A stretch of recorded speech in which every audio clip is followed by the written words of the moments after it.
স্বাগতম সবাইকে জ্ঞানের আলো চ্যানেলে।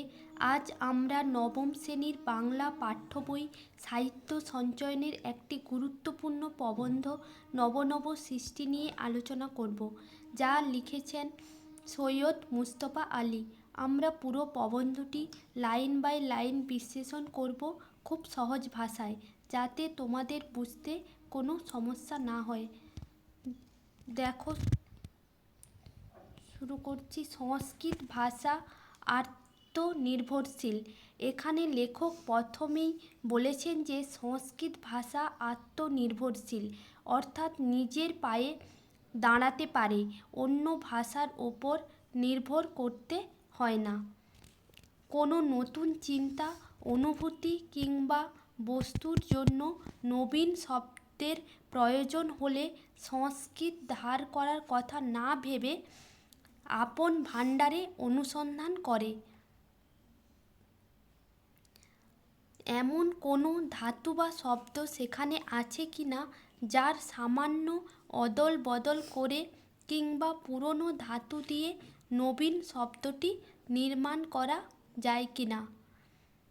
অর্থাৎ সংস্কৃত ভাষায় নতুন কোনো কিছুর নামকরণ করতে গেলে তারা অন্য ভাষার দিকে তাকাতো না, তারা তাদের নিজের পুরনো শব্দভাণ্ডার খুঁজত, দেখতো কোনো ধাতু বা শব্দকে একটু বদল করেই কি নতুন শব্দ তৈরি করা যায় না। তারা নিজেরাই নতুন শব্দ তৈরির ক্ষমতা রাখত। তার অর্থ অবশ্য এ নয় যে সংস্কৃত কোশ্মিন কালেও বিদেশি কোনো শব্দ গ্রহণ করেনি, নিয়েছে, কিন্তু তার পরিমাণ এতই মুষ্টিমেয় যে সংস্কৃতকে স্বয়ং সম্পূর্ণ ভাষা বলাতে কারো কোনো আপত্তি থাকার কথা নয়। লেখক কিন্তু এটা বলেননি যে সংস্কৃত কোনো বিদেশি শব্দই নেয়নি, নিয়েছে, কিন্তু সেই সংখ্যা এত কম যে তাতে সংস্কৃতের স্বয়ং সম্পূর্ণতা নষ্ট হয়নি, তাকে নির্ভরশীল বলা যায় না। প্রাচীন যুগের সব ভাষাই তাই। হিব্রু, গ্রিক, আবেস্তা এবং ঈষৎ পরবর্তী যুগের আরবীয় আত্মনির্ভরশীল এবং অধিকাংশ ক্ষেত্রেই স্বয়ং সম্পূর্ণ। শুধু সংস্কৃত নয়, প্রাচীন যুগের প্রায় সব ভাষাই ছিল আত্মনির্ভরশীল, যেমন হিব্রু, গ্রিক, আবেস্তা এবং পরবর্তী যুগের আরবি ভাষাও নিজেরাই সমৃদ্ধ ছিল। বর্তমান যুগের ইংরেজি ও বাংলা আত্মনির্ভরশীল নয়। এখন কিন্তু লেখক বলেছেন আধুনিক যুগের ভাষা যেমন ইংরেজি বা বাংলা, তারা কিন্তু আত্মনির্ভরশীল নয়, মানে তারা নিজেদের প্রয়োজনে বা এমনিতেই অন্য ভাষা থেকে শব্দ ধার করে নেয়। পাঠান মুঘল যুগে আইন, আদালত, খাজনা, খারিজ নতুন রূপে দেখা দিল বলে আমরা আরবি ও ফার্সি থেকে প্রচুর শব্দ গ্রহণ করেছি। পরবর্তী যুগে ইংরেজি থেকে, ইংরেজির মারফতে অন্যান্য ভাষা থেকে নিয়েছি এবং নিচ্ছি। বাংলা ভাষায় কবে থেকে বিদেশি শব্দ ঢুকতে শুরু করলো? পাঠান মুঘল যুগে, যখন আইন, আদালত, খাজনা, খারিজ নিয়ে নতুন ব্যবস্থা এলো, তখন আমাদের সেই সব নতুন বস্তু বা ভাবনার জন্য শব্দের প্রয়োজন হলো, আর সেগুলো আমরা পেলাম আরবি ও ফার্সি ভাষায়। তাই আইন, আদালত, কাগজ, খারিজ এই ধরনের সব শব্দ বাংলায় ঢুকে গেল। ইংরেজ শাসনের ছবি এবং পেন, টেবিল, স্কুল ইংরেজি শব্দগুলো দেখানো হবে। তারপর এলো ইংরেজ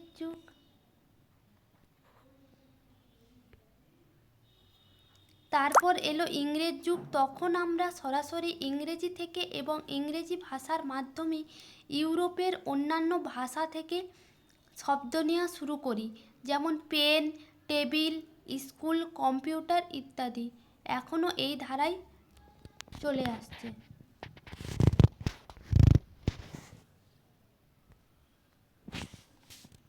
বিদেশি শব্দ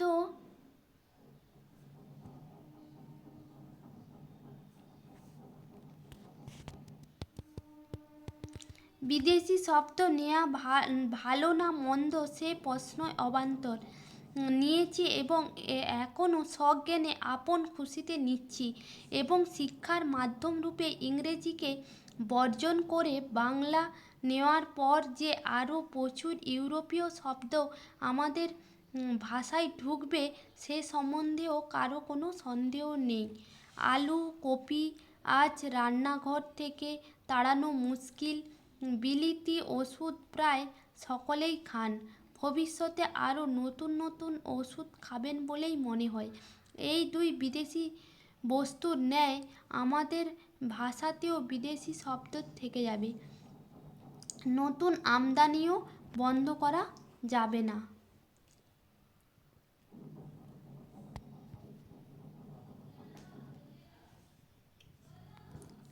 পৃথিবীতে কোনো জিনিসই সম্পূর্ণ অসম্ভব নয়, অন্তত চেষ্টা করাটা অসম্ভব নাও হতে পারে। হিন্দি উপস্থিত সেই চেষ্টাটা করেছেন বহু সাহিত্যিক, উঠে পড়ে লেগেছেন হিন্দি থেকে আরবি, ফার্সি এবং ইংরেজি শব্দ তাড়িয়ে দেবার জন্য। এখন প্রশ্ন হলো কি আর করা যায়। লেখক বলেছেন কোনো কিছুই অসম্ভব নয়, অন্তত চেষ্টা করা তো অসম্ভব নয়। যেমন হিন্দি ভাষা এখন চেষ্টা করছে যত বেশি সম্ভব আরবি, ফার্সি ও ইংরেজি শব্দ বাদ দিয়ে নিজের ভাষাকে শুদ্ধ করার।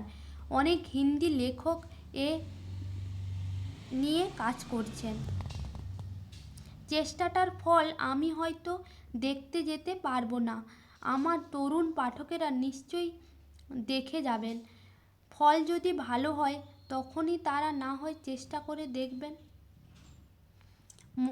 মুস্তফা আলী বলেছেন, আমি হয়তো এই চেষ্টার ফল নিজের চোখে দেখে যেতে পারবো না, কিন্তু তোমরা আমার তরুণ পাঠকরা নিশ্চয়ই ভবিষ্যতে দেখতে পাবে।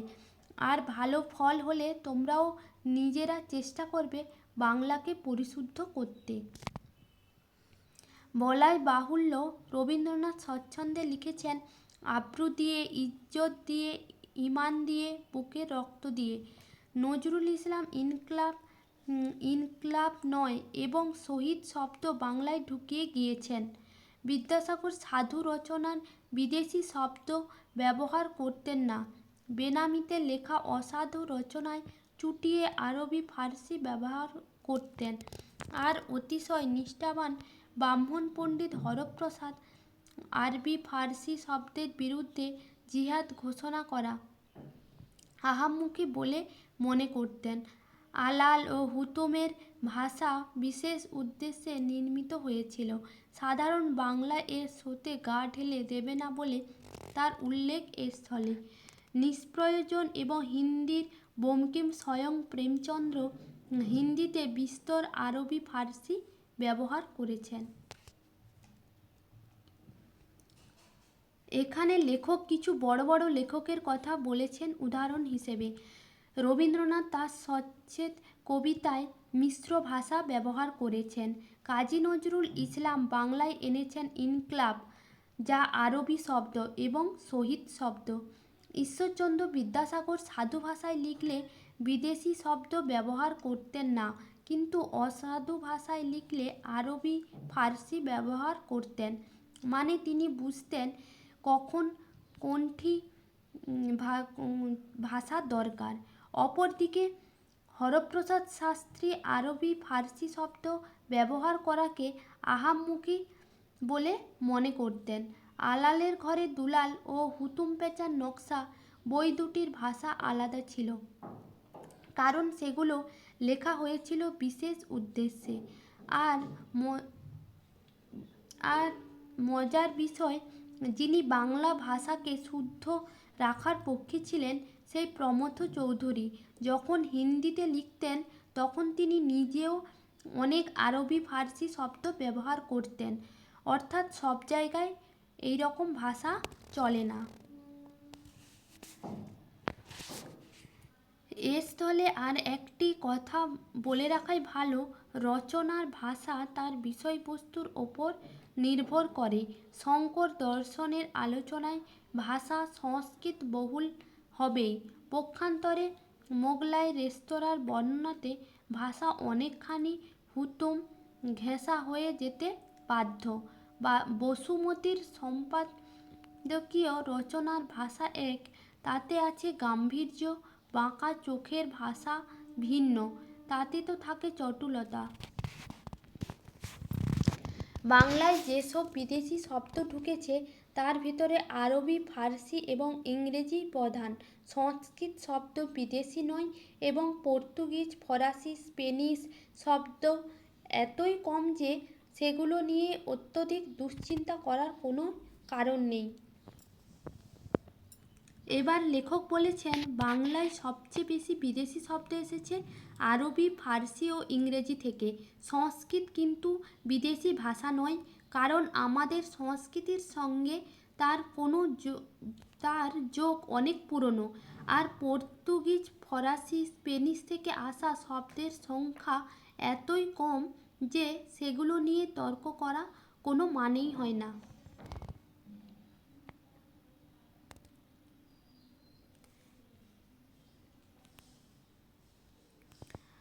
স্কুল কলেজ থেকে আমরা সংস্কৃত চর্চা উঠিয়ে দিতে চাই না। তার অন্যতম প্রধান কারণ বাংলাতে এখনও আমাদের বহু সংস্কৃত শব্দের প্রয়োজন। সংস্কৃত চর্চা উঠিয়ে দিলেই আমরা অন্যতম প্রধান খাদ্য থেকে বঞ্চিত হব। লেখক খুব স্পষ্ট করে বলেছেন, আমি চাই না স্কুল কলেজ থেকে সংস্কৃত পড়া উঠে যাক। কেন? কারণ বাংলা ভাষাকে বাঁচিয়ে রাখতে আমাদের এখনও অনেক সংস্কৃত শব্দের দরকার। সংস্কৃত আমাদের ভাষার খাদ্য বা পুষ্টির মতো। যদি সেটা উঠে যায় তাহলে বাংলা ভাষা দুর্বল হয়ে পড়বে। ইংরেজির বেলাতেও তাই। বিশেষ করে দর্শন, নন্দনশাস্ত্র, পদার্থবিদ্যা, রসায়নবিদ্যা ইত্যাদি জ্ঞান এবং ততোধিক প্রয়োজনীয় বিজ্ঞানের শব্দ আমরা চাই। রেল ইঞ্জিন কী করে চালাতে হয় সে সম্বন্ধেও বাংলাতে কোনো বই আছে বলে জানি নে।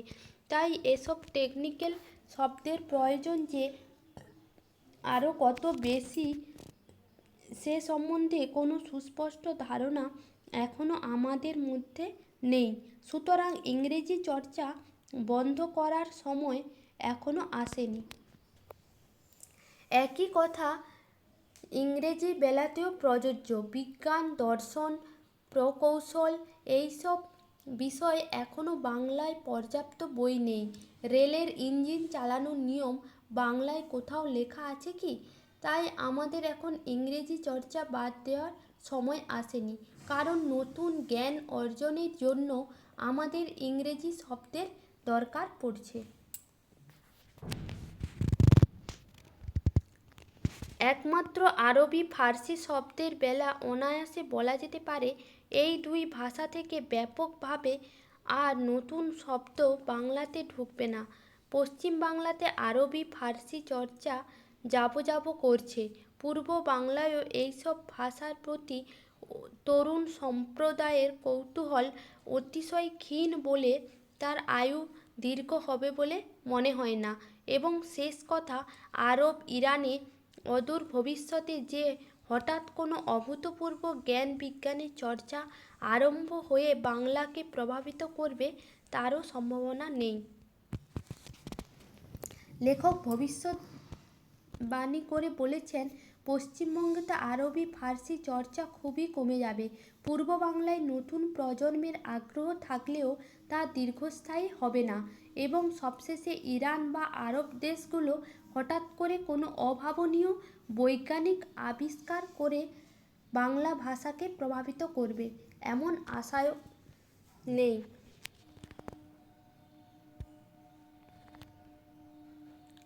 কিন্তু যে সব আরবি, ফার্সি বাংলাতে ঢুকে গিয়েছে তার অনেকগুলো যে আমাদের ভাষাতে আরও বহুকাল ধরে চালু থাকবে সে বিষয়ে কোনো সন্দেহ নেই।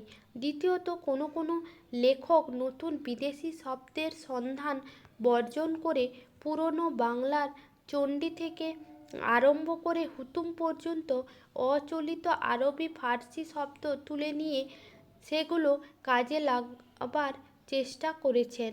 কিছুদিন পূর্বেও এই এক্সপেরিমেন্ট করা অতিশয় কঠিন ছিল, কিন্তু অধুনা বিশ্ববিদ্যালয়ের কল্যাণে অনেক ছাত্রছাত্রীকে বাধ্য হয়ে পুরনো বাংলা পড়তে হয়।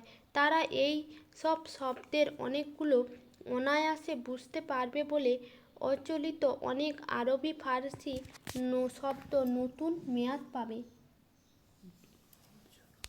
কিন্তু লেখক একটা সম্ভাবনার কথাও বলেছেন। ইতিমধ্যে বাংলায় যে আরবি ফার্সি শব্দ মিশে গেছে সেগুলো থাকবেই, কিন্তু কোনো লেখক যখন পুরনো দিনের অচল শব্দ যেমন কিষাণ ব্যবহার করে বাংলা থেকে চাষি শব্দটিকে সরিয়ে দিতে চান, তখন সেটা খুব কঠিন। তবে এখন বিশ্ববিদ্যালয়ে পড়তে গিয়ে অনেক ছাত্রছাত্রীকে পুরনো বাংলা পড়তে হয়, ফলে তারা সেই অচল শব্দগুলোর অর্থ বুঝতে পারবে, আর সেক্ষেত্রেই সেগুলো আবার নতুন করে গুরুত্ব পেতে পারে। এই পরিস্থিতির সামনেই জীবনীত এইসব শব্দের একটা নূতন খোঁজ নিলে ভালো হয়।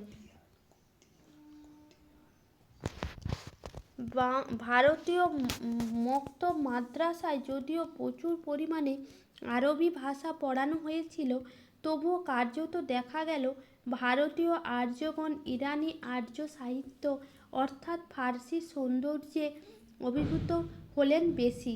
উর্দু সাহিত্যের মূল সুর তাই ফার্সির সঙ্গে বাঁধা, আরবির সঙ্গে নয়। হিন্দি গদ্যের উপরেও বাইরের যে প্রভাব পড়েছে সেটা ফার্সি আরবি নয়।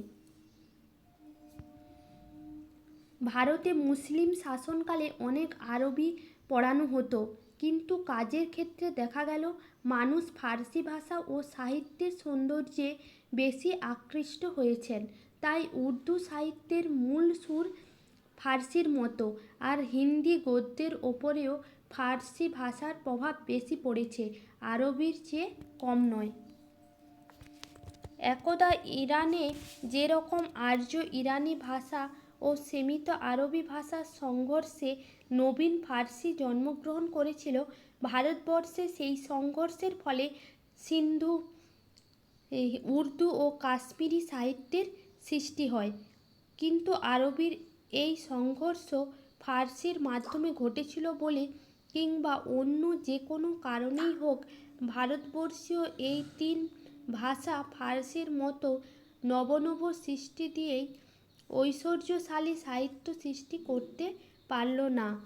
উর্দুতে কবি ইকবালই এই তত্ত্ব সম্যক হৃদয়ঙ্গম করেছিলেন বলে ও নতুন সৃষ্টির চেষ্টা করে উর্দুকে ফার্সির অনুকরণ থেকে কিঞ্চিৎ নিষ্কৃতি দিতে সক্ষম হয়েছিলেন। ঐতিহাসিকভাবে ইরান যখন আরব ও ইরানি সংস্কৃতির মিলনে নতুন ফার্সি ভাষার জন্ম হয়, তার প্রভাব পড়ে ভারতে, ফলে উর্দু ও হিন্দি সাহিত্যের জন্ম হয়। কিন্তু এই সংঘর্ষটি ফার্সি ভাষার মাধ্যমেই হয়েছিল, আরবির মাধ্যমে সরাসরি নয়। সেই কারণেই হিন্দি ও উর্দু নিজেরাই নতুন সৃষ্টি করে বিশাল সাহিত্য তৈরি করতে পারেনি। একমাত্র উর্দু কবি ইকবালই এই বিষয়টি বুঝতে পেরেছিলেন এবং তিনি নতুন সৃষ্টির চেষ্টা করে উর্দুকে ফার্সির অনুকরণে বাইরে নিয়ে যাওয়ার চেষ্টা করেছিলেন। বাঙালির সর্বশ্রেষ্ঠ সাহিত্য সৃষ্টি তার পদাবলী কীর্তন। এ সাহিত্যের প্রাণ এবং দেহ উভয়ই খাঁটি বাঙালি। এ সাহিত্যে শুধু যে মহাভারতের শ্রীকৃষ্ণ বাংলায় খাঁটি কানুরূপ ধারণ করেছেন তাই নয়, শ্রীমতী শ্রী রাধাও যে একেবারে খাঁটি বাঙালি মেয়ে সে বিষয়ে কোনো সন্দেহ নেই। ভাটিয়ালির নায়িকা, বাউলের ভক্ত, মুর্শিদি আশিক ও পদাবলীর শ্রী রাধা একই চরিত্র একই রূপে প্রকাশ পেয়েছে। বাঙালির সবচেয়ে প্রাচীন ও শ্রেষ্ঠ সাহিত্য হলো পদাবলী কীর্তন। এই সাহিত্যের ভাব ও ভাষা উভয়ই সম্পূর্ণ খাঁটি বাঙালি, এর ওপর বিদেশি প্রভাব নেই।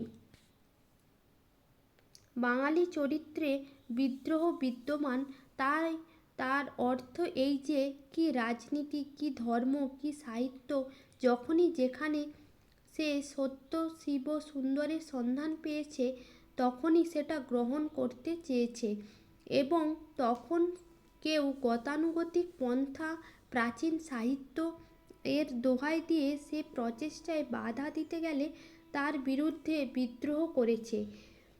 এবং তার চেয়েও বড় কথা, যখন সেই বিদ্রোহ উচ্ছৃঙ্খলতায় পরিণত হতে চলেছে তখন তার বিরুদ্ধে আবার বিদ্রোহ করেছে। এখন লেখক বাঙালি চরিত্রের একটি গুণের কথা বলেছেন, বিদ্রোহ। বাঙালি যদি কোথাও ও সত্য ও সুন্দরকে দেখতে পায় তবে সে তা নিতে চায়। তখন কেউ যদি তাকে পুরনো ঐতিহ্যের কথা বলে বাধা দেয় তাহলে সে বিদ্রোহ করে। আবার মজার ব্যাপার হলো, যখন এই বিদ্রোহ অতিরিক্ত মাত্রায় বেড়ে যায় তখন বাঙালির বুদ্ধি নিজের মধ্যেই বিদ্রোহ করে, অর্থাৎ সে বুঝতে পারে অমিতাচার ঠিক হচ্ছে না। এ বিদ্রোহ বাঙালি হিন্দুর ভিতরেই সীমাবদ্ধ নয়, বাঙালি মুসলমানও এ কর্মে পরম তৎপর। ধর্ম বদলালেই জাতির চরিত্র বদলায় না। সবশেষে লেখক বলেছেন, এই বিদ্রোহের গুণ শুধু বাঙালি হিন্দুদের মধ্যেই সীমাবদ্ধ নেই, বাঙালি মুসলমানরাও এ ব্যাপারে পিছিয়ে নেয়। কেননা শুধু ধর্ম বদলে গেলেই কোনো জাতির মূল চরিত্র বদলে যায় না। বাঙালি যেমন সত্য ও সুন্দরের সন্ধানে বিদ্রোহ করে, এই গুণ সবার মধ্যেই আছে। আজ আমরা সৈয়দ মুজতবা আলীর নবনব সৃষ্টি প্রবন্ধটি শেষ করলাম। মূলত এই প্রবন্ধে তিনি ভাষার গতিশীলতা, বিদেশি শব্দ গ্রহণের প্রয়োজনীয়তা ও বাঙালির চরিত্রের একটি স্পষ্ট চিত্র এঁকেছেন। আশা করি লাইন বাই লাইন বিশ্লেষণটি তোমাদের ভালো লেগেছে এবং প্রবন্ধটি বুঝতে কোনো অসুবিধা হয়নি। ভিডিওটি ভালো লাগলে অবশ্যই লাইক, শেয়ার এবং চ্যানেলটিকে সাবস্ক্রাইব করতে ভুলো না। জ্ঞানের আলোতে সবাইকে ধন্যবাদ। আবার দেখা হবে নতুন কোনো ভিডিওতে।